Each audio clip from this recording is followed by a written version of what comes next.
ఈ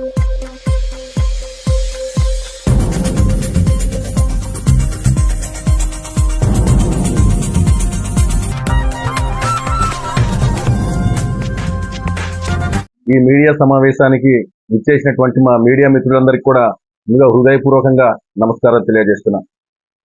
ఈరోజు ఈ మీడియా సమావేశానికి ప్రధాన కారణం, రేపటి నుంచి ఆంధ్రప్రదేశ్ అసెంబ్లీ సమావేశాలు రేపు ప్రారంభం అవ్వబోతుంది కాబట్టి అక్కడ నేను ఏదైతే సమస్యల్ని ప్రస్తావిస్తున్నానో ఆ సమస్యలన్నీ కూడా ముందు ఇక్కడ మీకు తెలియజేద్దామనే ఉద్దేశంతో ఈరోజు ఈ సమావేశం నిర్వహించడం జరిగింది. ప్రధానంగా ఇక్కడ మన ఆదివాసీలకు జీవో నెంబర్ 3 అనేది చాలా ప్రధానమైనటువంటి అంశం. ఈ జీవో నెంబర్ 3 అనేది గతంలో సుప్రీంకోర్టు రద్దు చేయడం జరిగింది. మా వైఎస్ఆర్ కాంగ్రెస్ పార్టీ ప్రభుత్వం రివ్యూ పిటిషన్ కూడా వేయడం జరిగింది. అయితే గతంలో ఆంధ్రప్రదేశ్లో మేము అధికారంలో ఉన్నప్పటికీ కేంద్రంలో మాకు ఎటువంటి సహకారం లేకపోవడంతో ఆ జీవో నెంబర్ 3 అనేది మేము పునరుద్ధరించలేకపోయాం. అయితే గతంలో ఎన్నికల సందర్భంగా ఇప్పుడు ప్రస్తుతం ఉన్నటువంటి ముఖ్యమంత్రి చంద్రబాబు నాయుడు గారు అరకువేలి వేదికగా వచ్చి ఆ రోజు సభలో వేలాది మంది గిరిజనుల సాక్షిగా జీవో నెంబర్ 3 పునరుద్ధరిస్తామని, అలాగే ఎవరైతే గిరిజన నిరుద్యోగులు ఉన్నారో వాళ్ళందరికీ కూడా ప్రత్యేక డిఎస్సి ద్వారా అవకాశం కల్పిస్తాం అని చెప్పి కూడా చెప్పడం జరిగింది. కానీ ఈరోజు మనం అంతా కూడా చూస్తున్నాం, వీటన్నిటి కూడా డిఎస్సి ఏదైతే ఉందో దానికి తూట్లు పొడిచిన పరిస్థితి ఈరోజు మనం అంతా కూడా చూస్తున్నాం.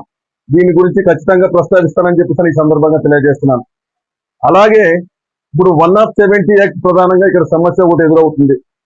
ఎవరైతే ఇక్కడ గిరిజనులు ఉన్నారో వాళ్ళు నివాస గృహాలు కట్టుకుంటుంటే కూల్చివేస్తున్నటువంటి అధికారులు, ఎవరు గిరిజనేతరులు ఏదైతే బహుళంతస్తుల భవనాలు కట్టినా సరే అధికారులు చోద్యం చూస్తున్నారు తప్ప వాటి గురించి ఎటువంటి స్పందన కరువైంది. అలాగే ఈరోజు మనం చూస్తున్నాం, ఎపిడెమిక్ సీజన్ లో అనేక రకాలైనటువంటి రోగాలు, డయేరియా, డెంగ్యూ లాంటి విష జ్వరాలు ఈరోజు ఇంత ఏ రకంగా ప్రభుత్వంలో మనం అంతా కూడా చూస్తున్నాం. కానీ ఈరోజు ఈ 4 రోజుల కాలంలో ప్రభుత్వం ఎటువంటివైనటువంటి చర్యలు కూడా తీసుకోలేకపోవడం చాలా దురదృష్టకరం. కాబట్టి ఏదైతే ఇప్పుడు ఆరోగ్య సమస్యలు ఎదురవుతుందో వీటి గురించి ఖచ్చితంగా ప్రస్తావిస్తానని కూడా ఈ సందర్భంగా తెలియజేస్తున్నాను. అలాగే నేను ఎమ్మెల్యేగా బాధ్యతలు స్వీకరించిన తర్వాత స్థానికంగా ఉన్నటువంటి శ్రీ మోదకొండమ్మ అమ్మవారి ఆలయంలో చైర్మన్ గా బాధ్యతలు స్వీకరించిన సంగతి మీ అందరికి కూడా తెలిసిన విషయం. అయితే ఎవరైతే స్థానికంగా ఆలయ కమిటీ చైర్మన్ గా ఉంటారో వాళ్ళే ఖచ్చితంగా తనకు సంబంధించినటువంటి వ్యక్తి ఎవరైతే ఉంటారో వాళ్ళకి ఆలయ కమిటీ ప్రధాన కార్యదర్శిగా కూడా వేసుకోవడం జరుగుతుంది.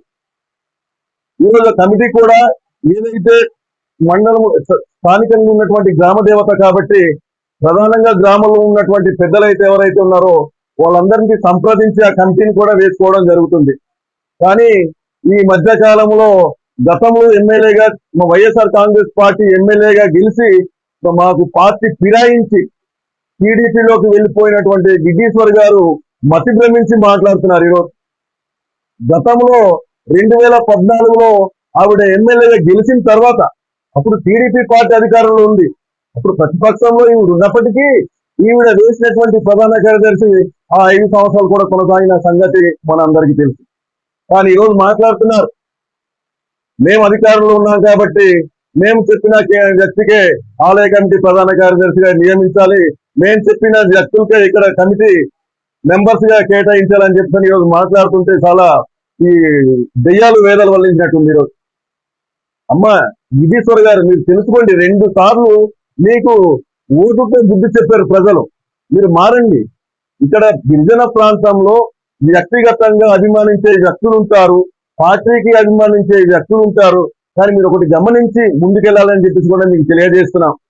మీరు ఈరోజు చూస్తున్నారు, ఈరోజు 25,000 ఓట్లు మెజారిటీతో గెలిపించారంటే అది వైఎస్ఆర్ కాంగ్రెస్ పార్టీ మీద ఉన్న అభిమానం, అలాగే ఇక్కడ విశ్వేశ్వరరావు గారి మీద ఉన్నటువంటి నమ్మకం అని కూడా మీకు తెలియజేస్తున్నాను.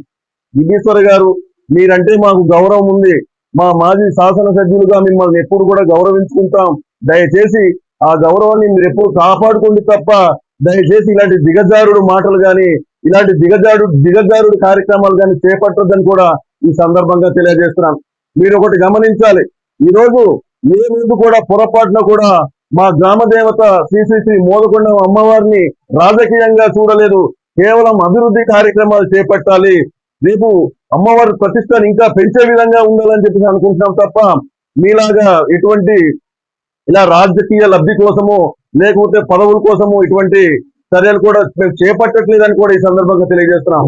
దయచేసి ఇటువంటి చర్యలు విడనాడి మీరు హుందాగా ప్రవర్తించండి, గౌరవంగా బయట తిరగాలని కూడా మిమ్మల్ని మంచి ఆరోగ్యంగా మీరు ఉండాలని కూడా దేవుడు మీ చల్లని ఆశీస్సులు కూడా మీ మీద ఉండాలని చెప్పి కూడా కోరుకుంటూ ముగిస్తున్నాను. Thank you so much.